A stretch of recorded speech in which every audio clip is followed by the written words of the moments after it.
Welcome, Brother Maxel, Brother Asket, sa ating online Bible study this Sunday sa Church of God, the Father and the Lord Jesus Christ. Thank you, Lord. Salamat sa Panginoon sapagkat tayo ngayon ay makakapagbulay ng salita ng Diyos. Bago tayo mag-aral ng salita ng Diyos, hingin natin si Brother Asket na pangunahan tayo sa pambungad na panalangin. Panginoon, muli kaming nagpapasalamat sa mga pagkakataong ito na muli kami ay makapakinig, Amen. makapagbulay ng iyong salita o Diyos upang Yes, Father madagdag ang God. aming mga Hallelujah. karunungan.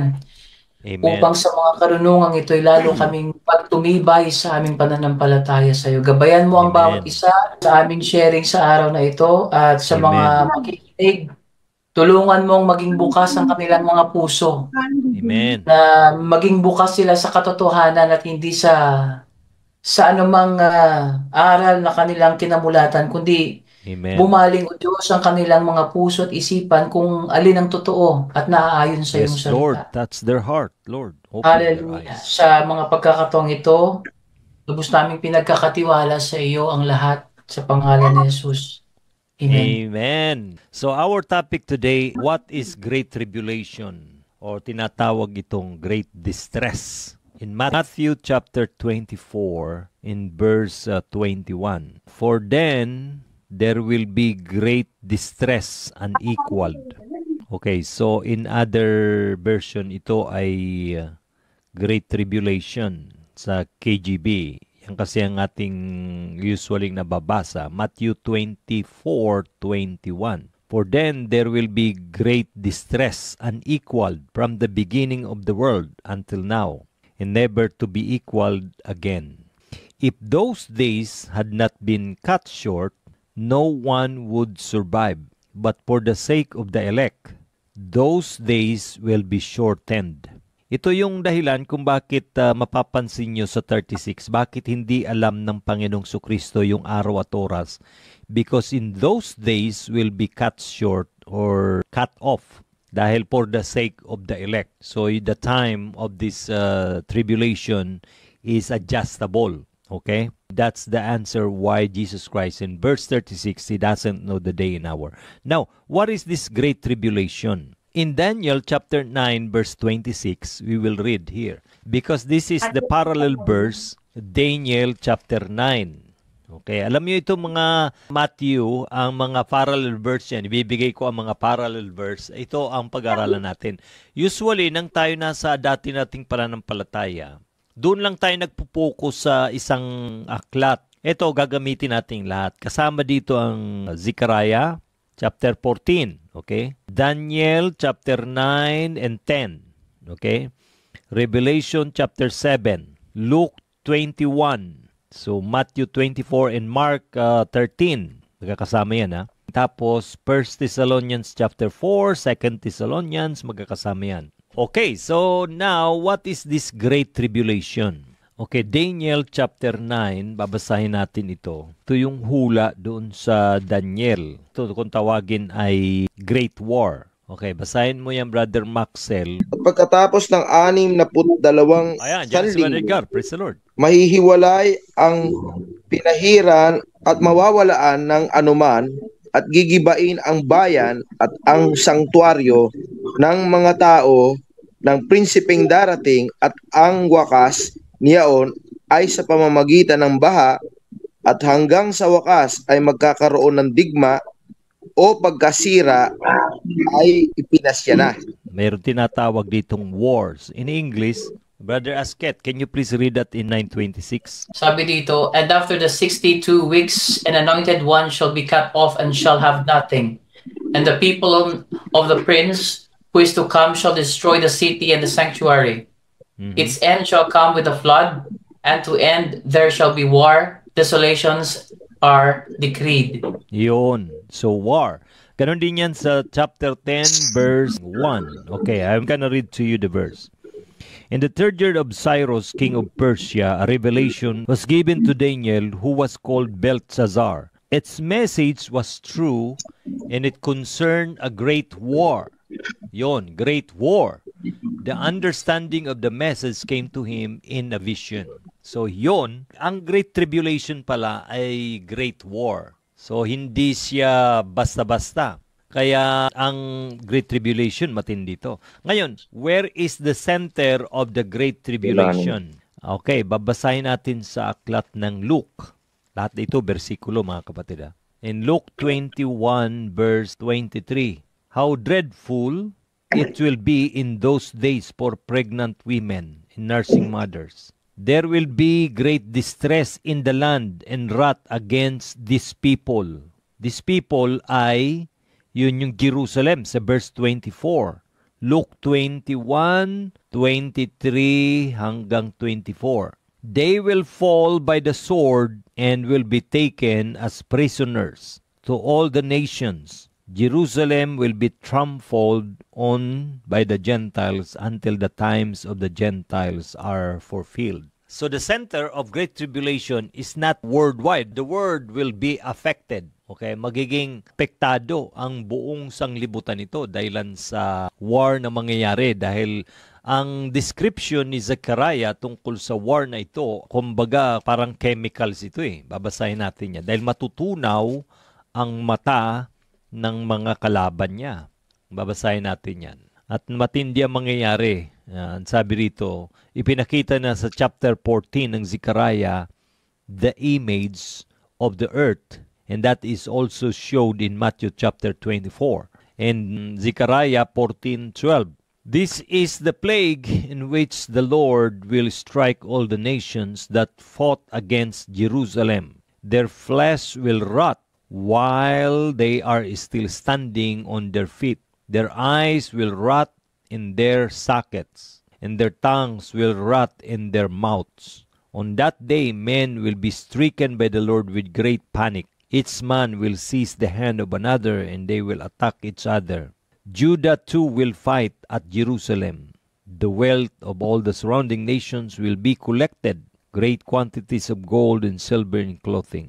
A similar plague will strike the horses and mules and camels and donkey and all the animals in those camps. But there will be a survivors, according to this verse in verse 16. Then the survivors from all the nations that have attacked Jerusalem will go up year after year to worship the King, the Lord Almighty. So, ang Great Tribulation pala, this could be a World War III. Okay, nakuha nyo mga kapatid? At ang mangyayari niyan, dahilan sa war, dahilan sa matinding pagsabog nitong chemicals or whatever, baka ito na yung nakikita natin ngayon na inihanda nila na Brother Skit, ano ngayong malalaking kinatatakutan? Weapons of mass destruction, or otherwise it's called nuclear bomb. Nuclear bomb, yan. Yan ngayon ang pinaghahanda ng bawat bansa. At mangyayari, ito yung description ng pagkatapos nung Great Tribulation na ito yung mangyayari sa light, sa sun. Verse 6, Zechariah 14:6. On that day there will be no light, no cold or frost. It will be a unique day without daytime or nighttime. A day known to the Lord. When evening comes, there will be light. Yun. Mababla kasi ang sunlight at matinding pagsabog nito. So ngayon, ang mangyayari, mabablock yung sunlight. Kaya yan ang sabi rin sa aklat ng Matthew, di ba? Magdidilim. The sun will be darkened. Alam niyo yung the sun will be darkened. That means the sun is not affected, but our atmosphere is the one that is affected. Sabi dito sa Matthew 24:39, here is the situation of the earth. Kaya malalaman na talagang si Kristo darating dahil sa gabi kasi magkakaroon daw ng liwanag, baliktad, ano? Dahil sabi dito sa 29, Matthew 24:29, let me read to you. Immediately after the distress of those days, the sun will be darkened, and the moon will not give its light. Of course, because the sun is darkened black. The stars will fall from the skies. Ito yung mga meteorites. Ito yung mga sinasabi nilang mga nakalagay dyan sa taas. Maapektuhan yun Yung mga satellites na yan, babagsak yan. And the heavenly bodies will be shaken. At that time, the sign of the Son of Man will appear in the sky, and all the nations of the earth will mourn. Yon. Bakit makikita yon? Sapagkat nagdilim, siya lang yung may liwanag doon. Tayo kasi, pag nagbabasa, parang ang ginagawa ng ating kinagis ng church. May kinagis na tayong church Di ba, Manuskit? May kinakis na tayo, George. Praise the Lord. Masakit masabihin, pero yun na yun. Oh, parang yun yun. Ang kinakis na natin, patalon-talon tayo. At believe it or not, yung mga doktrinang kinuha natin, galing yun sa third watch. Yung tanong ko doon kanina is, sabi kasi doon is, didilim hindi magbibigay ng liwanag ang araw at ang buwan.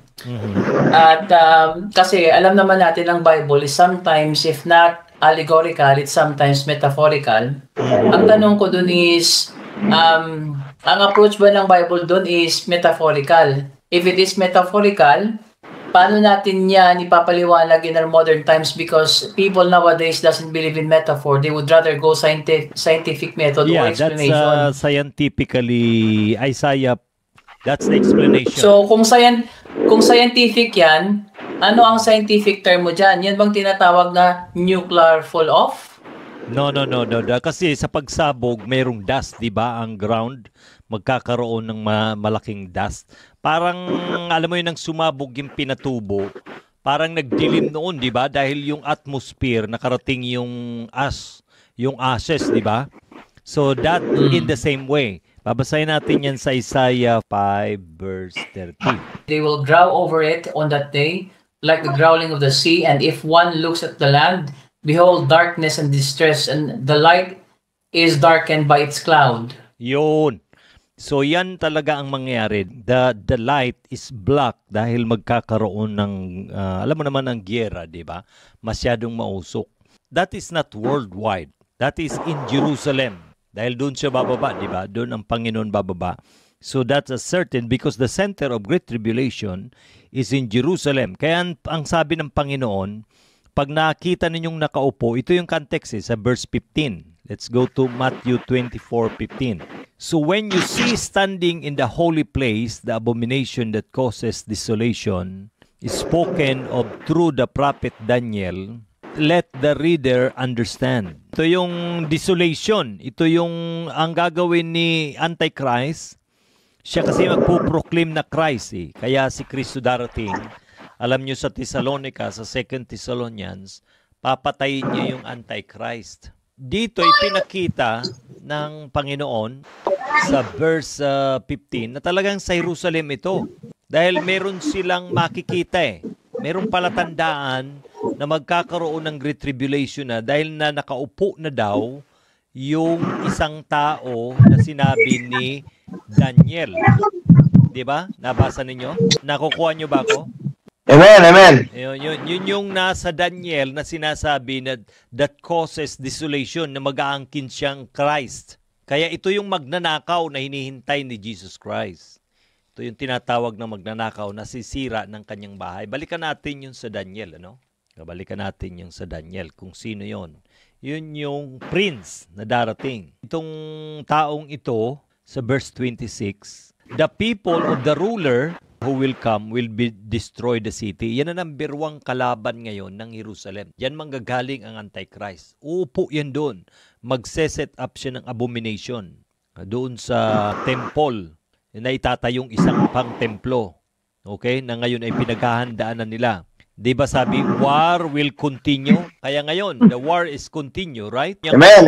Magagapi kasi sila eh. Matatalo rin sila bandang huli. Kasi pag binitawan ng US, ng malalakas na bansa, yung Israel, matatalo yan. Merong isang Kristo na babangon mula doon sa kanila. Sabi ng Quran, itong Kristong ito papatayin. Naniniwalang Muslim na darating pa lang yung Kristo, pagdating ng Kristong yun, papatayin. Ayan, match talaga yan sa Biblia, na siya yung tinatawag na Antichrist. Magpo-proclaim kasi siyang Christ eh. Yan ang nasa Matthew 24 din, di ba? Kaya ang secret rapture hindi pwedeng mangyari, pakana ni Lucifer para madaya ang mga Christians. Ito ang sabi. Verse 23, ito yung binigyang babala ng Panginoon, di ba? Matthew 24:23. At the time, if anyone says to you, look, here is the Christ, or there he is. Sasabihin kasi ng mga naiwan sa rapture, naiwan tayo sa rapture. Meron ng Kristo nakaupo ngayon doon sa Israel. Dadayain niya magnanakaw ngayon Nanakawin niya yung identity ni Christ. Kaya nga siya Antichrist, false Christ. Ito ang sabi sa verse 23. At the time, if anyone says to you, look, here he is the Christ, or there he is, do not believe it. For false Christs and false prophets will appear, perform great signs and miracles. Mababasa nyo ito doon sa Revelation na nagpapababa ng apoy itong false Christ na ito sa pamagitan ng kanyang mga propeta. Miracles to deceive even the elect, if it were possible, so I have told you ahead. Mga false Christ ngayon, iba pa yun. Yun yung sa introduction. Ito yun. Basahin ko sa verse 24, verse 3. Okay? Sundan nyo ako sa 24, verse 3. Mayroon pang mga false Christ. Ito yung mga Kristo-Kristuhan sa ibang ng mga bansa. Gaya ni Kibuloy, gaya ni Kristo dun sa Amerika. Ito naman yon. Hindi pa ito sa time ni Jesus. Hindi pa ito sa pagdating ni Jesus. Pauna pa lang ito. 24, verse 4. Jesus answered, watch out that no one deceives you, for many will come in my name, claiming I am the Christ, and he will deceive many.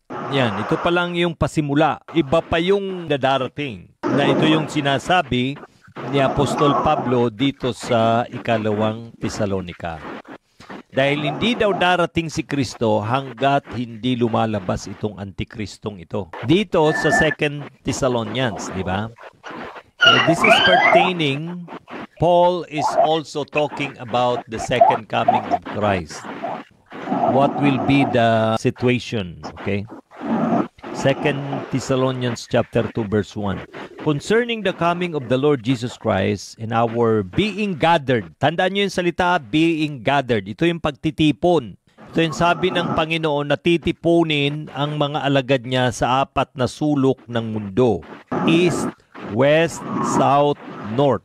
Being gathered to Him, brothers. Sa KGB, that ye may not be soon shaken in mind or be troubled, neither by spirit, nor by word, nor by letter, as from us. As that the day of Christ is at hand. Verse 3, don't let anyone deceive you in any way. For that day, ito yung day, ito yung day. So dito, malalabas pala muna ang Antichrist. Ito yung tinatawag na rebellion. Sa verse 3, di ba? Man of lawlessness. Ito ang tawag sa Antichrist. Is revealed. Man of lawlessness, the man doomed to destruction. He will oppose and will exalt himself over everything that is called God or is worship. Ito yung magnanakaw na sinasabi ni Christ sa Matthew 24:43 na babantayan niya. At si Kristo talaga'y darating upang siya'y patayin. Ito ang sabi, everything that is called God or is worship, so that He sets Himself up in God's temple, proclaiming Himself to be God. Don't you remember that when I was with you, I used to tell you these things, and now you know what is holding Him back, so that He may be revealed at the proper time. So may proper time na lalabas siya, no, di ba? For the secret of lawlessness, at ang sabi niya, papatayin siya ng Panginoon. Nakuha niyo mga kapatid? Kaya ang palatandaan na magkakaroon na ng Great Tribulation, pag nakaupo na, nakita niyong nakaupo. Ang gagawin ng mga Christian para makaiwas sila, hindi sila dapat pumasok dun sa Israel. Okay, may tanong kayo? Ibig sabihin, yung Antichrist, parang katulad din ni Kristo yung kanyang katangian. Yes. So, ang gagawin niya, madideceive niya yung mga tao dahil nagsasalita, meron din siya mga miracles. At doon pa sa Revelation, pag binasa nyo, and He is coming back para mabubuhay din siya. Dahil sabi doon, that's why the whole world is following Him. Dahil nasugatan siya, tapos He was not, but He is coming back. Probably He will rise also from the dead. Matindi itong gagawin ng Antichrist na to. Paano mo malalaman? Yun talaga ang Antichrist talaga. Nakaupo siya doon. At mag-aangkin siyang Kristo. Yan ang sabi ni Christ. Nagbigay na siya ng babala, di ba? Sasabihin, nasa mga silid siya. Yun, siya yung nasa silid. Ibig sabihin, nandun siya sa templo. Nasa mga silid siya. Ito ang sabi sa Matthew 24. Ito. Paano malalaman kung siya yun? Ito ang sabi. Magpoproklama siya ang Christ. Kasi ang ipinoprogram sa buong mundo ni Satanas na ang rapture secret. Di ba? Secret. Where in fact is not. Makikita eh. Ang sabi rito eh, will appear in the sky, and all the nations of earth will mourn. Magsisisi sila. They will see the Son of Man coming in the clouds. Lahat makakakita, mga kapatid. Walang secret rapture. Ang secret rapture lang na sinasabi nila, itong sinabi, 2 tao nagsisigiling, tapos ang isa'y kukunin. Kukunin! Sinong kukuha? Mga anghel. Ito sa verse 31. Ito yung gather. Di ba? Natandaan yung sinabi ko, gather? 24:31. With a loud trumpet call, and they will gather. Ito yung gathering doon sa 2 Thessalonians 2, di ba? His elect from the four winds, from one end of the heavens to the other. Ibig sabihin, doon sa talata na binasa nyo sa verse 30, tinutukoy dito yung Antikristo talaga ito. Sino ba tinutukoy nito? Bulaan ito? Sino, the Son of Man? Ito bang the Son of Man ang tinatanong mo, Brother Ray? Ito yung Si lilitaw na yan. Antikristo? Hindi yan sa 24:30 ng Matthew? Oo, 24:30? Hindi yan. Si Christ yan. Yan si Kristo to, si Christ. Oo, yan ang pagdating niya. Makikita ng lahat ng tao. Walang secret rapture. Oo. Walang secret rapture. Ang verse lang ng secret rapture, itong sinasabi nila dito na na-misinterpret nila sa 24:40. Sundan mo ako ha. Sa 40, 2 men will be in the field. 2 lalaki daw nasa field. One will be taken and the other left. 2 women will be grinding with a handmill. One will be taken and the other left. Kaya sabi nila, secret rapture, bigla na lang mawawala yung isa, kukunin. Hindi, may kukuha. Di ba? Taken. Ang sabi niya, taken. May kumuha, di ba? Sinong kumuha? Mga anghel. Verse 31. Ngayon, balikan natin yun sa Thessalonica na mali yung paniwala nila doon sa rapture. Alin ba yung isang kisap mata? Ito daw yung pagkuha. Yung katawan mo babaguhin. Alin yung isang kisap mata? Yung ba yung pagbabago ng katawan o pag-agaw? Pagkatapos na kasi yung pag-agaw ng mga anghel, pagkatapos mong mabuhay na maguli. Babasahin natin yan ha. Sa 1 Thessalonians, dalawa ito ha, ang ating text na babasahin. Chapter 4. Pakibasa mo nga dyan, Brother Askit. For the Lord himself will descend from heaven with a cry of command, with the voice of an archangel, and with the sound of the trumpet of God, and the dead in Christ will rise first. Then after that, 17, then we who are alive, who are left, will be caught up together with them in the clouds to meet the Lord in the air. And so, we will always be with the Lord. Okay. So ngayon, ano yung mangyayari din? May tinatawag daw na trumpet call. Balikan natin yung 1 Corinthians kung ano yun. Ito yung sinasabi nila, 1 Corinthians chapter 15, na secret rapture daw. Tingnan natin kung talagang tama yung interpretation nila. Okay. Ito, 1 Corinthians 15, verse 51. Okay, hanggang 52. Behold, I tell you a mystery. We shall not all asleep, but we shall all be changed. Yun. Verse 52, in a moment, in the twinkling of an eye, at the last trumpet, for the trumpet will sound, and the dead will be raised imperishable, and we shall be changed. O yun. Ano yung in a flash na mangyayari? Is that rapture or what? Transition, ang nakikita ko, hindi naman rapture eh. Kasi ang sabi dito, in a twinkling of an eye, in the last trumpet, the dead will rise imperishable. The dead will rise. Ayun. Yun ang the mangyayari. Dead will rise. Ang ano dito, pagbabago. Changes Yan. from dead, from corruptible body into imperishable, and we will be changed. Hindi naman sinabing rapture. Yes, sinabi dito, hindi may rapture. magbabago sa atin. Yun. Yun ang isang kisap mata. Kasi isang kisap mata daw, yung mga patay mabubuhay. O, hindi natin alam kung gaano kabilis yung resurrection. Pero sinabi dyan, parang transition eh. Kasi sabi din, may tinatawag na last trumpet call. Saan galing yung kinuha ni Apostol Pablo na trumpet call na yon? Ito yon. Ano yung trumpet call na yon? Ito yung kay Jesus. Hindi secret rapture. Okay, basahin natin. Matthew 24:31. Brother Maxwell, pakibasa mo. At susuguin ang kanyang mga anghel na may matinding pakakak at kanilang titipunin ang kanyang mga hinirang mula sa 4 na hangin ng sanlibutan, mula sa isang dulo ng langit hanggang sa kabila. Sa English yun, mayroon kayo mababasang gather. Di ba? Gather. Basahin nga natin yung NIV. Meron, Pastor, dito sa NIV, Yan. sa Okay. ESV, mayroong word na gather, kahit nga dito sa sa King James Version. Yeah, Ang sabi, may and gather. he shall send his angels with a great sound of trumpet, and they shall gather together his elect from the four winds, from one end of heaven to Yun. the other. So hindi tayo biglang aangat, kundi kukunin tayo ng anghel. Kaya one will be taken and the other will left. Yun ang sinasabi ni Pablo na in his own words, mula sa salita mismo ng Panginoon. Doon niya kinuha yung gathering. Yan ang words doon sa Thessalonians. Okay, basahin natin. Balikan natin ang Thessalonica, ikalawang Thessalonica chapter 2 verse 1. Tungkol naman sa pagparito ng ating Panginoong Jesucristo at siya'y pagtitipon niya sa atin, Yun, ipinamamanhid. pagtitipon niya sa atin. Narinig niyo yung salita? Pagtitipon. Doon naman sa Tagalog yan, sa Matthew 24:30 to 31. Titipunin ang lahat ng mga hinirang.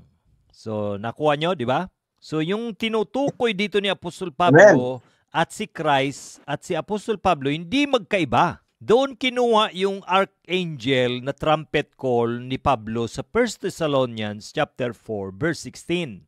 Kaya hindi sila magkaiba. Hindi bagong revelation kay Apostol Pablo yon na sasabihin nila na revelation niyan kay Pablo na magkakaroon ng secret rapture. No, nothing, mga kapatid. Basahin natin. 1 Thessalonians chapter 4 verse 16. Sapagkat ang Panginoon din ang bababang mula sa langit na may isang sigaw, may tinig ng arkanghel at may pakakak ng Diyos, at ang nangamatay kay Kristo ay unang mga bubuhay na mag-uli. Yun yung pakakak na may anghel, may trumpet call doon sa Mateo 24. Di ba?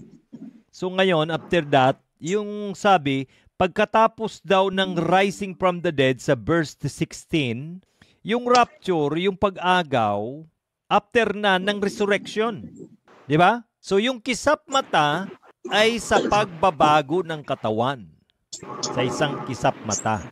Hindi rapture yun, mga kapatid. Ang rapture sa verse 17, after that, we who are still alive and are left will be caught up together with them. Sino yung magkukot up sa atin, Brother Maxwell? Sino yung aagaw sa atin? Yung anghel, di ba? Yung siya yung mag-ano. Yun yung mga anghel ang aagaw sa'yo. Hindi ka biglang tataas na parang magic. Parang sa time ni Lot, sinundo ka. Kumbaga, malayo ka kasi. Malayo ka. Hindi ka naman biglang lilipad. Di ba? Halimbawa, nasa 4 na sulo ka ng daigdig. Ang layo kaya nun. Brother Asket nasa New Zealand. Susunduin ka ng anghel. Hindi ka biglang mawawala, pambira. Anong klase yan? Kaya na nangyari doon sa time ni Lot. Di ba? Pumunta si Lot sa... Ang ibig sabihin ng kisap mata, yung pagbabago ng katawan. Hindi yung rapture yun. Hindi rapture Hindi yung pagbabago rapture ng katawan. Yes. Dahil nakalagay dito sa 17, 1 Thessalonians chapter, will rise first. Di ba yung mga dead? After that, yun, pagkatapos na. Di ba? So mali ang kaisipan ng ating kinagisnan na church na minana nila sa protestante na ang rapture daw, secret. Tapos, bigla ka na lang daw mawawala. Minsan nandun ako sa Marikina. Ako yung janitor doon sa P floor eh. Hindi natin banggitin yung church para hindi sila magalit. Mayroon dumating na kapatid. Wala doon lahat. Ang gawain nandun sa sports center. Umiyak yung kapatid. Umiyak din ako. Parang nagkunwari rin ako. Si Sir, naiwan ka rin sa rapture. Naiwan tayong dalawa. Lalong umiyak yung kapatid. Sabi ko, no, kapatid. Nandun. Naglilinis lang ako dito. Hindi ako makaalis. Nandun. Nagpasalamat siya. Sabi, hindi pa pala rapture. Kaya, naghasik ng takot sa atin. Mali. Yun, yung mga kapatid na yon, manggagaling yon ang iba sa Great Tribulation, hindi mabilang. Pero hindi naman sinabi doon sa Apokalipsis, basahin nga natin na nanggaling sila sa malaking kapigatian. Kaya mali yung pre-tribulation. So magdidilim, kaya makikita si Jesus Christ at yung mga alagad na bumababa na galing sa langit. Kasi sasalubungin natin ng Panginoon eh. Pati yung ibang mga Old Testament saints, magkakasama lahat yun. So makikita natin sila. Magkakaroon tayo ng feasting sa Jerusalem. Oh, ganda, no? Ganda, di ba? Magkakaroon tayo ng feasting, kainan doon. Matindi. Yun ay tinatawag na Supper of the Lamb, kasalan ng kordero sa church. Doon yun sa Jerusalem, hindi sa langit yun. Kaya mapalad daw ang inanyayahan sa marriage supper of the Lamb. Dahil sa Israel yun eh, anyayahan. Yun yung mga remnant, Great Tribulation doon sa mga karatig na mga bansa. Okay, mga inanyayahan. Okay, tingnan natin yung nanggaling sa malaking kapigatian. Ang talatang ginagamit nila dyan na hindi daw makakasama sa Great Tribulation dahil iingatan, hindi tayo daw makakasama. Sulat yun sa Tesalonica eh. Hindi talaga sila makakasama. Patay na yung mga taga-Tesalonica na yun, di ba? Nagets niyo ba ako, mga kapatid? Nagets niyo ba ako? Hindi daw tayo nakatalaga sa galit. Talagang hindi. Kasi iingatan ka nga eh, sabi sa Revelation, di ba? Okay. Basahin muna natin yung salitang nanggaling sa malaking kapigatian. Okay. Marami pa tayong pag-aaralan. At lalo kayong lalago, okay? I'm 100% sure, okay? 7 ng Revelation. Pakibasa mo nga, Brother Asket, 7 verse 9. After this, I looked, and behold, a great multitude that no one could number, from every nation, from all tribes and peoples and languages, standing before the throne and before the Lamb, clothed in white robes with palm branches in their hands. Yun. Kaya may nagtanong, saan galing ito? Ito ang sabi sa verse 14. I said to him, Sir, you know, and he said to me, these are the ones coming out of the great tribulation. Yun. They have washed their robes and made them white in blood of the Lamb. O yun. Ito nanggaling sa iba't ibang mga bansa at nanggaling daw sa malaking kapigatian. May nabasa ba kayo dyan? Naparusahan sa Great Tribulation. Nagdusa na pinarusahan kasama ng Great Tribulation. May nabasa kayo? Wala. Wala. So sa mga tuwid, pag sinabing nanggaling sa malaking kapigatian, hindi naman sinabing nakaranas ng malaking kapigatian. Di ba? Wala, di ba? Okay, so wala. So, takot tayo na magkaroon ng Great Tribulation. Ang sentro nga ay ang Jerusalem. Paghihiganti ng Diyos sa Israel sapagkat hindi nila tinanggap ang Panginoong Hesukristo. Yun ang panahon ng paghihiganti. Ito yung ginagamit ng ating kinagis ng reliyon. 1 Thessalonians 5:9 na hindi daw tayo makakasama dahil nga ay hindi tayo itinalaga sa galit. Okay? Tingnan natin. 1 Thessalonians 5:9. Sapagkat tayo'y hindi tinalaga ng Diyos sa galit, kundi sa pagtatamo ng pagkaligtas sa pamamagitan ng ating Panginoon Hesukristo. Ngayon, hindi daw tayo tinalaga sa galit. Bakit tayo hindi tinalaga sa galit? Kundi sa pagtatamo ng... Yun daw kasing Great Tribulation, galit ng Diyos yan. Totoo yun. Hindi talaga tayo nakatalaga. Kaya nga tayo may advice si Lord Jesus Christ. Bakit? Nagawin natin yung kalooban ng Diyos para tayo ingatan sa panahon ng pagsubok na darating. Kasi alerto ka eh. Alerto ka.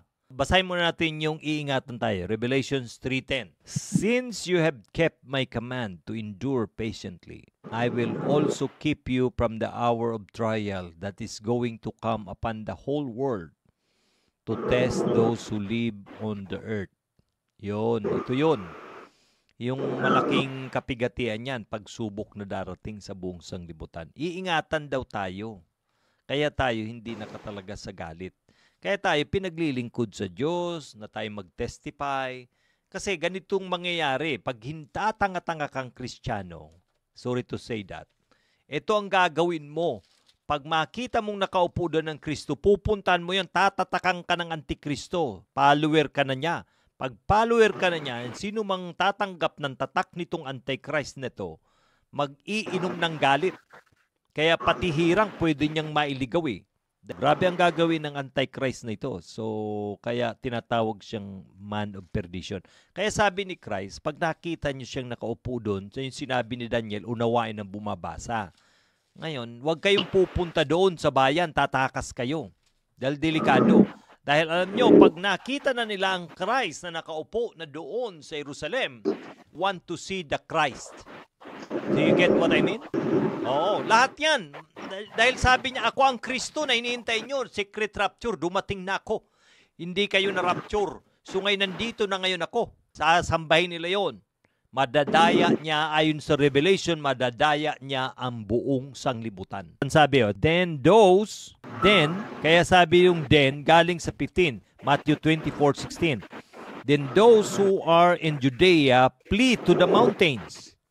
Let no one on the roof of his house go down to take anything out of the house. Sinong pinapayuhan niya dito, Maxel? Unbeliever? Hindi, believer na yan. Believer yan. Believer yan. No, let no one on the roof of his house go down to take anything out of the house. Let no one in the field go back to get his cloak. How dreadful it will be in those days. Ito yung pinaka-final na katapusan ng total desolation. How dreadful it will be in those days. At ang sabi, pray that your flight will not take place in winter or in the Sabbath. May nagsasabat pa nga ng mga Hudyo. Ipapakat short yun ng Ama. Kasi ang Ama, ang Diyos na Ama, kasama yan ng Panginoong Kristo pero sa Espiritu lang siya. Kasama siya ng Ama. Ito yung nakikita doon sa Revelation na throne of God na nasa Espiritu siya. Ngayon, yung Ancient of Days. Ito yun basahin ko sa inyo ha. Sasabihin nila, wala daw makakakita. Ibang topic yun na hindi makikita. Hindi nila naintindihan yun. Ito yung sinasabi dito. Yung Ancient Days, ito yung Ama. Ito sabi sa chapter 7 verse 21. As I watched, this horn was waging war against the saints and defeating them. Matindi si Antichrist, matatalo niya. Until the Ancient of Days came and pronounced judgment in favor of the saints of the Most High. And the time came when they possessed the kingdom. Itong Ancient of Days na to, ito yun sa verse 9. Ito yun. As I looked, thrones were set in place and the Ancient of Days took his seat. Yan, nakita ni Daniel, Propeta Daniel, ang Ancient of Days sa kanyang vision. Okay? His clothing was as white as snow. The hair of his head was white like wool. His throne was flaming with fire. Ito yun. And the court was seated and the books were opened. And ang sabi naman dito sa 13, in my vision at night, I looked and there before me was one like Son of Man coming with the clouds of heaven. He approached the Ancient of Days and was led into his presence. Ayon, mag-ama. Kaya sabi, pag binasa nyo doon sa Matthew, coming of the Son of God and of the glory of the Father and of the angels, right? Basahin nga natin. Sabi rito, coming with the Father. Basahin nga natin yan sa 9:26 ng Luke. Kasama pa rin ng Panginoon yung Ama. Kaya nang magkatawang tao siya, kasama rin siya ng Ama, yung Espiritu ng Ama. Sa pagbabalik ni Kristo, kasama pa rin yung Ama. Hindi niya iniiwan ng anak niya. Sa Lucas 9:26, if anyone is ashamed of me and my words, the Son of Man will be ashamed of him when he comes in his glory and in the glory of the Father and of the holy angels. Ayon. Ang Ama, hindi natin makikita dahil nasa Espiritu pa rin siya. Ang makikita natin yung anak. Kaya sa Great Tribulation, paiikliin ang araw na yon sapagkat sasabihin ng Diyos parang ganito Tama na yan, patigil na yan, Great Tribulation na yan. Sobra na. Mauubos ang aking mga anak. Delikado. Patigil na yan. Kaya sabi magpipray daw para mapaiksi, di ba? Kaya manalangin kayo, sabi, sa araw na yun. Kaya dapat ang mga alagad during the time ay buhay na buhay ang Espiritu natin. At tayo mananalangin, tayo'y iingatan ng ating Ama na nasa langit. Nandun lang sila sa alapaap, parang sa patay ni Jesus, ang Ama nasa alapaap. Di siya nagpapalala. Sa Espiritu siya. Brad, may tanong lang ako. Kasi tukol lang doon sa yung sa Antichrist. Oo. Pag hindi ka nagpatatak. Halimbawa lang, inabutan ka, hindi ka nagpatatak. Di ba, siyempre, papatayin ka, di ba? Pupugutan ka ng ulo, tama ba? Ganito yan. May mga Christians na walang karunungan during that time. So may mga third watch, kung tawagin natin yan, sila, na mahina ang perception. So madadaya ka. Ngayon, mapupugutan ka ng ulo. Mapupugutan ka na. But that's okay dahil pag napugutan ka ng ulo, mabilis patay ka naman agad eh. Wala, hindi mo halos maramdaman yun. Wala naman problema yan. So, ngayon, anong tanong mo doon? Ang tanong ko, that is the only way, yung papugot ulo ka, di ba? Para makaligtas ka. Hindi. Tama ba? Mali yung sinasabi nilang Ganun Great ba yun? Tribulation saints daw na napugutan ng ulo kaya tinanggap ni Christ. Hindi ganun. Sa bawat bansa at bayan yun, ano yun, napugutan lahat ng ulo yun? Hindi totoo yun. Napugutan lang ng ulo yun dahil na-corner na yun. Kasi hindi tumakas siya doon sa Jerusalem. Hindi siya umalis. Dahil nandun ang Antikristo nakaupo eh. Di ba sabi doon, wag kukunin. Bawa, kasi di ba, Napugutan ng ulo, sa napugutan Antichrist, ng ulo. nagpapugot sila ng ulo dahil hindi nga sila nagpatatak. Tama ba? Tama. Oh. So ngayon, ligtas at- yun. Kasi mga Christian yun, kaya nga magpapugot na lang yun dahil alam nila yung aral eh. Kaya tayo kukunin sa bawat bansa at bayan at wika, pinaghahanda lang tayo, maging aware tayo, mag-watch tayo dahil baka madaya tayo ng Antikristo, baka tayo mapugutan nga at maparusahan. Diba? That's also a suffering.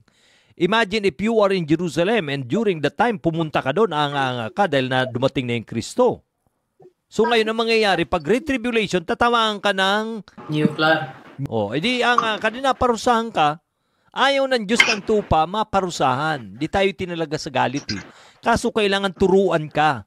Kaya nga, you need to be aware of your surrounding. Hindi ka pwedeng nandiyan na yung Christ. Brother Henry, may dadagdag ako dyan sa sinabi ni Brother Maxwell. Parang naano ko kasi, naintindihan ko yung sinasabi ni Brother Maxwell. Ito pa'y dagdag ko lang.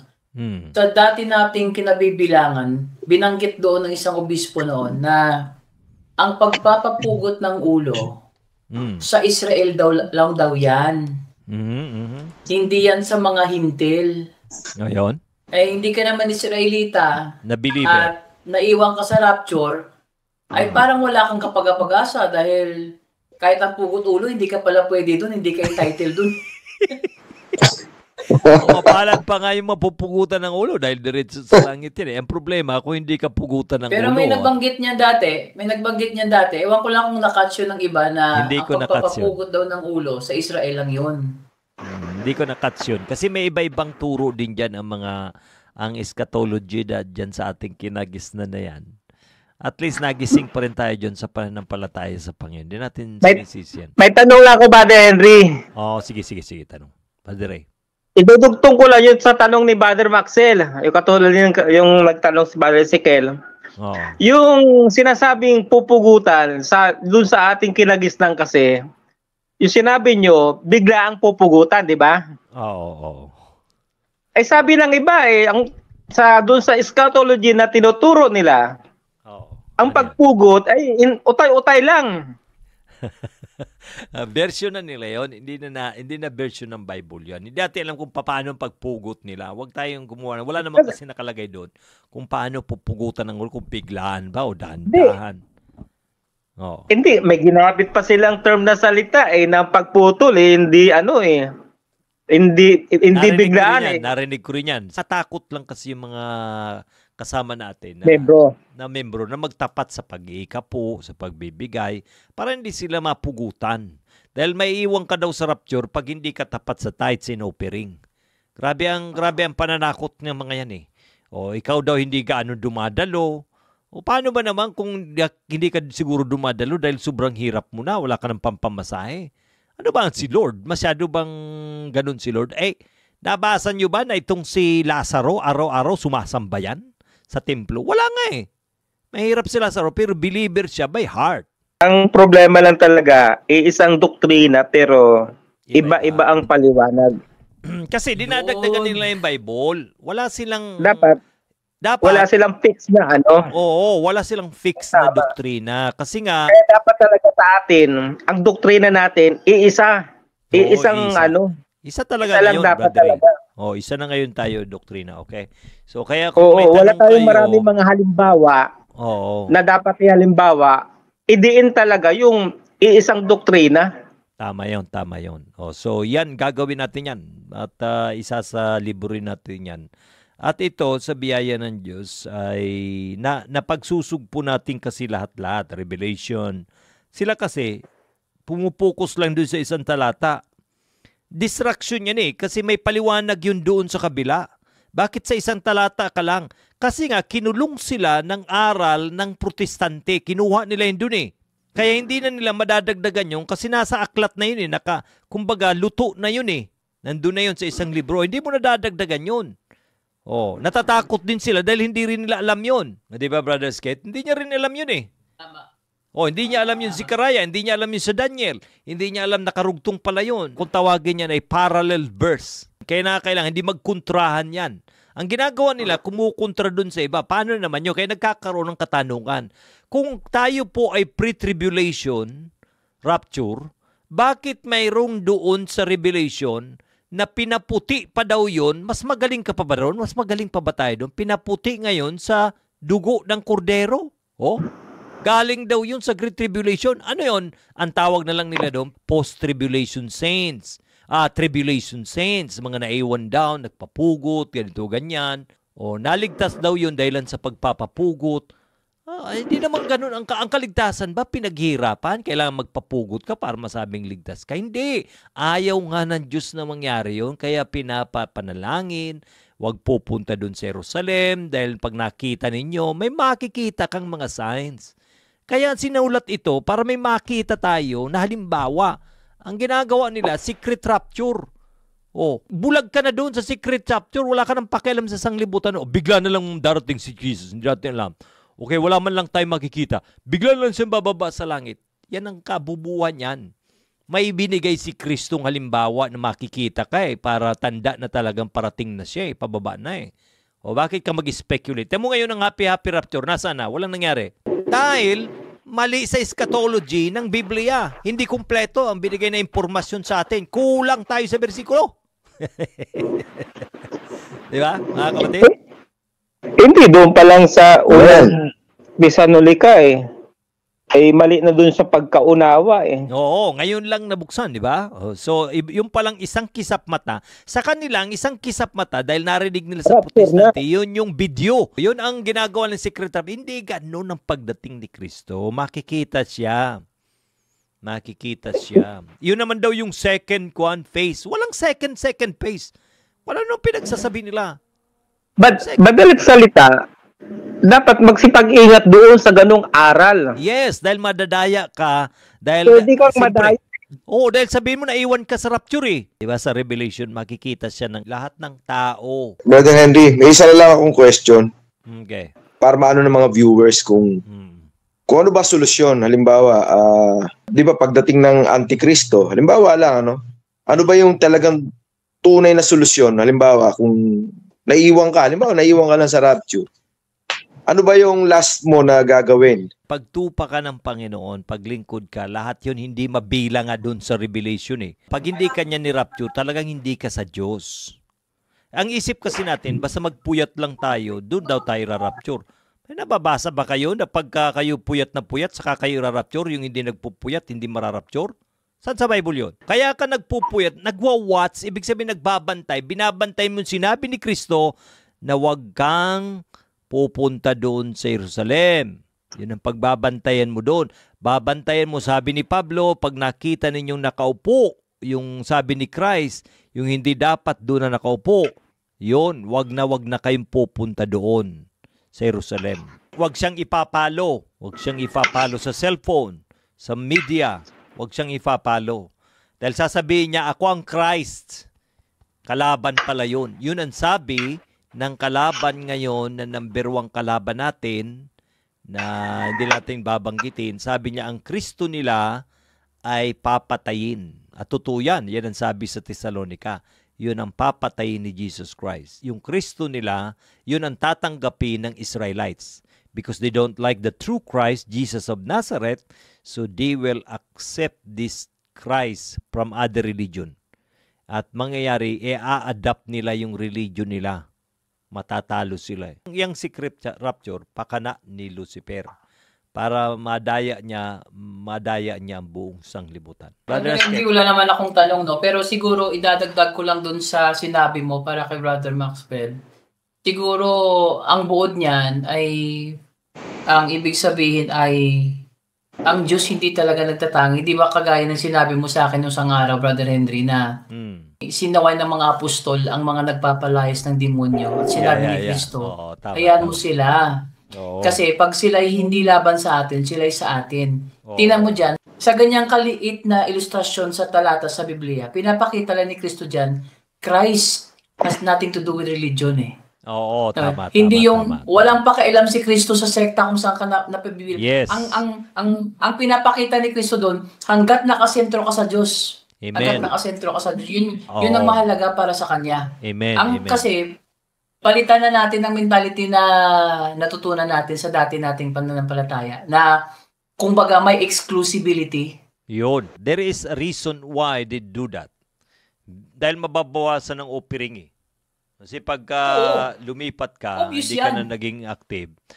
Kahit sabihin mong kay Christ ka, kailangan magsabi, hindi ka na kay Christ, wala ka na sa church eh. Totoo, iipunin sila sa isang kawan. Yung kawan na yon, gagawin yan, yun yung bride of Christ sa kabuuan, dadalhin yun sa Jerusalem. Sapagkat ang pinaka-mother church talaga natin, ay ang mother church natin ay ang Israel. Okay. Yun, tayo ay mga sanga-sanga na lang nila. Sabi ni Apostol Pablo. So ngayon, pagdating naman dito sa mga churches, ang gagawin lang natin ay itutuwid natin sila. Hindi natin ipapalo yung mali nila. Ngayon, kaya sila naman nagkamali, sapagkat sila naaralan ng mga maling aral. Nailigaw lang sila. But necessarily mean na yung salitang nailigaw, nangangulugan agad na sila'y mapapa-impyerno. No, God reads their heart. Okay, nababasa ng Diyos ang kanilang puso na sila'y tapat, gusto na talaga ng mabuti, kaso nga lang, na-inject na sa kanila yung pagkakamali. Kaya ngayon, nandito tayo para i-correct yung mga pagkakamali yan, para magkaroon tayo ng complete unity. Para wala na mga divisions, wala na mga sectarian, mga ganyan-ganyan, kundi lahat na lang tayo ay kay Lord Jesus Christ. Kaya hindi natin inaatake hindi natin sasabing sa demonyo yan. Pero ayaw natin ng mali, gusto natin silang ituwid. Okay? Ngayon, kung sila ay naituwid na natin at ayaw pa rin, mananagot na sila sa Diyos niyan. Mananagot na sila sa Diyos yan. Pero hindi natin sila aagawin sa kanilang church o sa kanilang reliyon para makuha natin yung kanilang offering, di ba? O pera, di ba? Gusto kasi magparami ang isang grupo para marami rin mag-offering sa kanila, para tiba-tiba, Hindi naman tayo mag-aagaw eh. Magkukusa yan dahil ihamping nila ang aral eh. Yun ang maganda. Dahil magkukusa yan. Hindi natin ginagawang exclusive itong group na ito lang yung totoo. No, kailangan talaga natin magkaroon talaga ng grupo. It is normal na magkaroon ka ng grupo or tinatawag nilang family or fellowship. There's nothing wrong, right? Dahil sabi ni Pablo, ingatan ng bawat tao ang pagtatayo. Yes, pwede ka magtayo, pero ingatan. Ang ilagay mong foundation, si Jesus Christ, sapagkat nalalagay na siya bilang pundasyon, di ba? Ang mahirap sa church kung ang leader sila yung ginawang pundasyon. Like what I said today, that's what happening right now, right? That they even teach right now that the apostles or the leader is the foundation.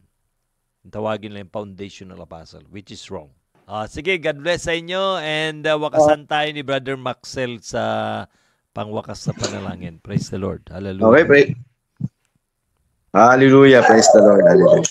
Amen. Ama namin, kami po muling nagpapasalamat sapagkat kami po muling natuto. Nalaman namin ang tunay na iyong mga salita. Amen. Panginoon, gabayan mo po kami. Huwag mo po kami pababayaan, Panginoon. Maraming salamat po muli. Binabalik po namin ang kapurihan sa pangalan ng aming Panginoong Hesus. Amen. Amen. God bless mga kapatid. See you next time, okay?